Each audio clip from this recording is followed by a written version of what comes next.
నమస్తే, నేను మీ కల్పన ఠాకూర్. భారత్ వర్ష్కి స్వాగతం. ఈరోజు మనం ఒక ప్రముఖ వ్యక్తి ఇంట్లో ఉన్నాము. వారే ముదికొండ శివప్రసాద్ గారు. నమస్కారం శివప్రసాద్ గారు. నమస్కారం అమ్మా. ఎలా ఉన్నారు? పర్వాలేదు. ఈ చలికి కొంచెం చాలా ఇబ్బందిగా ఉంది. ఆ, ఆ, వయోధర్మాన్ని బట్టి మెల్లిగా నడుస్తూ ఉన్నది. ఇప్పుడు ఎక్కడ విన్నా, ఏ టీవీలో చూసినా కుంభమేళా గురించే చర్చలు నడుస్తున్నాయి. అసలు ఈ కుంభమేళా 12 ఇయర్స్కి వస్తుందంటారు కదా. అసలు మహాకుంభమేళకు కుంభమేళకు తేడా ఏంటి? ఈ కుంభమేళలో వచ్చే ఇప్పుడు సాధు సంతులు కాదు, నాగ సాధువులు కూడా చాలా ఆకర్షితులుగా ఉన్నారు. అసలు ఈ కుంభమేళా ఏంటి? అసలు దీని వృత్తాంతం ఏమన్నా మాకు చెప్తారా సార్? అట్లాగే.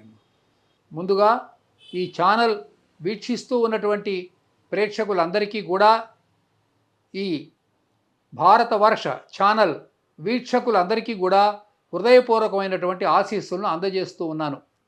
ఇప్పుడు వారు అడిగినటువంటి ప్రశ్న ఏమిటంటే, అసలు కుంభమేళా అంటే ఏమిటి, దీని యొక్క అంతరార్థం ఏమిటి, కొంచెం తాత్వికంగా చెప్పాలి అని వారు కోరారు. మనం దక్షిణ భారతదేశంలో పుష్కరము అనే పదాన్ని ఉపయోగిస్తూ ఉంటాం. కృష్ణా పుష్కరాలు, గోదావరి పుష్కరాలు ఇవి మనందరికీ సుపరిచితమైనటువంటి విషయమే. ఇవి 12 సంవత్సరాలకు ఒకసారి వస్తూ ఉంటాయి. ఉదాహరణకి గోదావరి పుష్కరాలు వచ్చినప్పుడు రాజమహేంద్రవరాన్ని ప్రభుత్వం ఐడెంటిఫై చేసింది. అంటే గోదావరి నది ఎక్కడున్నా స్నానం చేయొచ్చు మొత్తం, కానీ వాళ్ళు ప్రభుత్వ పక్షాన రాజమహేంద్రవరాన్ని గుర్తించి అక్కడ స్నానాలకు ఈ ఘట్టాలు అవి నిర్మించి దానికోసం కొంత ఏర్పాట్లు అవి చేయటం అన్నటువంటిది జరిగింది. అలాగే కృష్ణా పుష్కరాలు వచ్చినప్పుడు గుంటూరు ప్రాంతాన్ని ఐడెంటిఫై చేశారు. కృష్ణ కూడా చాలా పెద్ద నది. ఈ రెండు నదులు కూడా మనకి మహారాష్ట్రలో పుడుతూ ఉంటాయి. మహాబలేశ్వర్లో ఒకటి, ఇంకోటి ఏమో నాసిక్లో పుడతాయి. ఈ పుష్కరాలు అన్నటువంటి 12 సంవత్సరాలకు ఒకసారి ఎందుకు వస్తాయి అని ఆలోచిస్తే దీనికి కొంచెం ఎక్స్ప్లెయిన్ చేయాలి. భూమి తన చుట్టూ తాను తిరుగుతూ సూర్యుడు చుట్టూ తిరుగుతూ ఉంటుంది. అలా తిరగడానికి 365 రోజులు పడుతుంది. ఇది అందరికీ తెలిసిన విషయమే, కొత్తగా చెప్పవలసిందేం లేదు. అలా పూర్తి కావడానికి 1 సంవత్సరం పడుతుంది. విన్నారా? 1 సంవత్సరానికి మళ్ళీ యథాస్థానానికి వస్తుంది. ఓకే. అయితే గురుగ్రహం ఇంకా పెద్దది, దాని పేరు గురువు అంటే చాలా పెద్దది అని అర్థం కదా. ఈ గురుగ్రహం సర్కిల్ కంప్లీట్ కావడానికి 1 ఇయర్ కాదు 12 ఇయర్స్ పడుతుంది. ఓకే. ఏమ్మా, ఓకే. ఒక సర్కిల్ ఇప్పుడు ఇక్కడ దగ్గరగా ఉన్నాం అనుకోండి, ఇప్పుడు దగ్గరగా ఉంది, ఇలా సర్కిల్ కంప్లీట్ కావడానికి కొంచెం స్పీడ్గా తిరుగుతూ ఉంటుంది. దూరంగా ఉన్న సర్కిల్ కంప్లీట్ కావడానికి ఇంకా ఎక్కువ టైం పడుతుంది కదా. ఎక్కువ టైం పడుతుంది లాజికల్గా. కాబట్టి గురుగ్రహం ఇట్లా కంప్లీట్ అయ్యి మళ్ళీ యథాస్థానానికి రావడానికి ఎంత టైం పడుతుంది? 12 సంవత్సరాలు పడుతున్నది. అది పుష్కరం అంటే అర్థం. అంటే 12 సంవత్సరాలకు ఒకసారి గురుగ్రహం మళ్ళీ యథాస్థానానికి వస్తుంది. ఈ లోపల ఈ రాశులలో ఒక్కొక్క సంవత్సరం ఒక్కొక్క రాశిలో ఉంటుంది. కాబట్టి ఒక్కొక్క సంవత్సరం ఒక్కొక్క గ్రహానికి మాత్రమే, ఒక్కొక్క నదికి పుష్కరాలు వస్తూ ఉంటాయి. ఇది గురుగ్రహానికి సంబంధించినంత వరకు.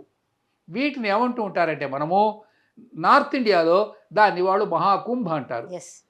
అంటే కుంభమేళ అర్ధ కుంభమేళ ఇలా కూడా వస్తూ ఉంటాయి కొన్ని. అయితే ఈ గంగా, యమున, సరస్వతి 3 నదుల యొక్క సంగమ స్థానాన్ని అలహాబాద్ అంటారు. దీని పేరు అలహాబాద్ కాదు, దీని పేరు ప్రయాగ. ఇప్పుడు మనం అలహాబాద్ విషయానికి వద్దాం. ఈ అలహాబాద్ అన్నటువంటిది అల్లాహ్ ఆబాదీ అంటే దేవుడి యొక్క బిడ్డలు ఉండే చోటు అని. అల్లాహ్ ఆబాదీ అంటే దేవుడి బిడ్డలు అక్కడ ఉంటారు అని. దాని అసలు పేరు ప్రయాగరాజ్. అంటే ఇక్కడ యజ్ఞాలు చేసేవాళ్ళు పూర్వం ఋషులు. దాని పేరు మారిస్తే మొన్నీ మధ్యనే యోగి ఆదిత్యనాథ్ దాని పేరు తిరిగి ప్రయాగరాజ్ అని మార్చడం జరిగింది. భారతదేశంలో ఎన్నో పవిత్రమైన స్థలాలు ఉన్నాయి. ముఖ్యంగా 2-3 నదులు కలిస్తే దాన్ని త్రివేణి సంగమం అంటారు. ఇట్లా త్రివేణి సంగమాలు చాలా ఉన్నాయి దేశంలో. ఇప్పుడు ఇక్కడ మనకి నిజామాబాద్ జిల్లాలో ఒక త్రివేణి సంగమం ఉంది. ఎక్కడ ఉంది త్రివేణి సంగమం? Exactly correct. ఇంకా దాటితే మనకి నాందేడ్ వస్తుంది. అక్కడ ఒక బ్రిడ్జి కూడా ఉంది. ఆ బ్రిడ్జికి ఇటువైపులా తెలంగాణ ఉంటుంది, అటువైపునేమో మహారాష్ట్ర ఉంటుంది కదా. నేను వెళ్ళొచ్చా ఒకసారి అక్కడికి. అది కూడా పవిత్రమైన ప్రదేశమే. అక్కడ కూడా 3 నదులు కలుస్తాయి. కానీ మొత్తం భారతదేశంలో right from Kashmir to Kanyakumari, this is the very very holy place. Because Ganga, Yamuna, Saraswati 3 ఇక్కడ కలుస్తున్నాయి. అట్లా గంగ వస్తుంది, ఇటు యమున వస్తుంది, కింద అంతర్వాహినిగా సరస్వతి వస్తుంది. ఓకే.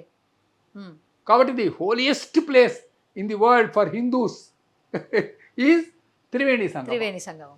ఆ త్రివేణి సంగమానికి గంగా పుష్కరాలు వచ్చినాయి అన్నమాట. దాన్ని మహాకుంభ అంటారు. ఓకే. ఇప్పుడు మనం రికార్డు చేస్తున్న సమయం అంటే ఇప్పుడు పుష్కరాలు మన సంక్రాంతికి ప్రారంభమైనాయి. ఇవాటికి 10 రోజులైంది. 10 రోజులకి 10 కోట్ల మంది స్నానం చేశారు. అవును. ఇది ఇప్పుడు రికార్డ్ చేస్తున్న సమయానికి.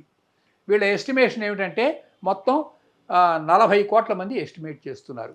ఇంకా ది రిమైనింగ్ పీరియడ్లో 40 కోట్ల మంది పుణ్య స్నానాలు చేస్తారు అని. స్నానాలు చేస్తే, నదిలో స్నానాలు చేస్తే పుణ్యం వస్తుందా? నిజమే, నదిలో స్నానాలు చేసినంత మాత్రాన పుణ్యం రాదు. పుణ్యకార్యాలు చేస్తే పుణ్యం వస్తుంది. నువ్వు దొంగ పనులు చేసి నదిలో స్నానం చేస్తే పుణ్యం వస్తుందని నేను కూడా చెప్పటంలే. ఏమ్మా, నువ్వు ఒక తప్పుడు పని చేసావు, నదిలో కూడా స్నానం చేస్తే పుణ్యం వస్తుందా అమ్మా? రాదు. రాదు కదా. కానీ ఈ భారతదేశం అంతా ఒకటే అన్న నేషనల్ ఇంటిగ్రేషన్ అన్న థాట్ రావడానికి మనకి ఈ నదీ స్నానాలు ఉపయోగపడతాయి. గుర్తుపెట్టుకోండి. ఇప్పుడు మన వాళ్ళు కేదార్నాథ్ వెళ్ళాలంట. అది ఎక్కడో ఉంది. కేదార్నాథ్ ఎక్కడుంది? కేదార్నాథ్ ఉత్తరాఖండ్లో ఉంది. ఇప్పుడు నేను హైదరాబాద్లో ఉన్నా, నాకు ఉత్తరాఖండ్కి ఏమిటి సంబంధం? కానీ కేదార్నాథ్ దర్శనం చేసుకోవడం ద్వారా Uttarakhand is also a part and parcel of my mother land అన్న భావం కలుగుతున్నది. అలాగే ఎవడ ఉత్తరాఖండ్లో ఉన్నవాడు శ్రీశైలం వస్తాడు. శ్రీశైలంకి వాడికి ఏం సంబంధం అమ్మా? ఏ సంబంధం లేదు కదా. ఎందుకు వస్తున్నాడు? ఎక్కడుంది శ్రీశైలం? కర్నూలు జిల్లాలో ఉంది. It's also my mother land అని వాడు ఫీల్ అవుతాడు. So indirectly all these auspicious aspects are promoting the national integration. Okay కదా. మనం అక్కడికి వెళ్తాం, అక్కడ జ్యోతిర్లింగాన్ని చూస్తాం, రామేశ్వరం వెళ్తాం, అక్కడ స్నానం చేస్తాం. It promotes national integration. అది దట్ నేను ఆ పాయింట్ హైలైట్ చేయడం కోసం ఈ విషయాన్ని మీకు చెప్పుకుంటూ వచ్చాను. ఈ విధంగా మహాకుంభ స్నానం చేయడానికి not only from India but also from the outside people are coming. దీనివల్ల పుణ్యం, పురుషార్థం, ఇంక్లూడింగ్ బిజినెస్. అవును, వేల కోట్ల బిజినెస్ నడుస్తున్నది. వాళ్ళకి రూములు అరేంజ్ చేయడం కానివ్వండి, టెంకాయలు కానివ్వండి, పూలు అమ్ముకోవడం కానీ, అగరబత్తీలు అమ్ముకునేవాడు, భోజనాలు పెట్టేవాళ్ళు, millions and billions of rupees business is also transaction going on. So it is an economic aspect also. What loss is there for poor people? They are getting money. కాబట్టి ఒక పుణ్యకార్యం చేసినప్పుడు వాళ్ళకి లాభం ఉంటుంది దీనివల్ల, గుర్తుపెట్టుకోండి. అవును. కాబట్టి ఈ మహాకుంభను మనం చాలా పవిత్రంగా భావించాలి. గంగా నదిలో స్నానం, గంగా స్నానం, తుంగా పానం అన్నారు మన వాళ్ళు. తుంగ అంటే తుంగభద్ర నది. గంగలో స్నానం చేయాలి, తుంగభద్ర నీళ్లు తాగాలి అన్నారు. తుంగభద్ర నీళ్లు పవిత్రంగా ఉంటాయి. అంటే unfortunately now our people they are polluting the rivers అమ్మా. ఓకే కదా. ఉదాహరణకి ఒక రివర్ పేరు చెప్పండి, బాగా పొల్యూట్ అయిన ఒక రివర్ పేరు చెప్పండి. బాగా పొల్యూట్ అయిపోయింది, దాన్ని రివర్ అని పిలవడానికి కూడా యోగ్యత లేదు, అది ఇక్కడే ఉంది. ఆ రివర్ పేరు చెప్పండి. కరెక్ట్. మూసి అంటే ముక్కు మూసి అని అర్థం. ఏంటి మూసి అంటే? ఏంటి మూసి అంటే? ముక్కు మూసి. ముక్కు మూసి అక్కడ నడవాలి. ఇంకా ఇంత దుర్మార్గం ఏమన్నా ఉందా చెప్పండి? Who is responsible for it?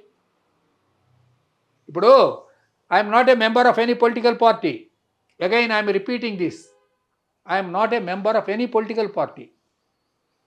ఇప్పుడు ఇక్కడ తెలంగాణలో రేవంత్ రెడ్డి అని ఒక చీఫ్ మినిస్టర్ ఉన్నాడు. ఆయన మూసిని ప్రక్షాళన చేస్తానని అంటున్నాడు. అవును. అవునా? అవును.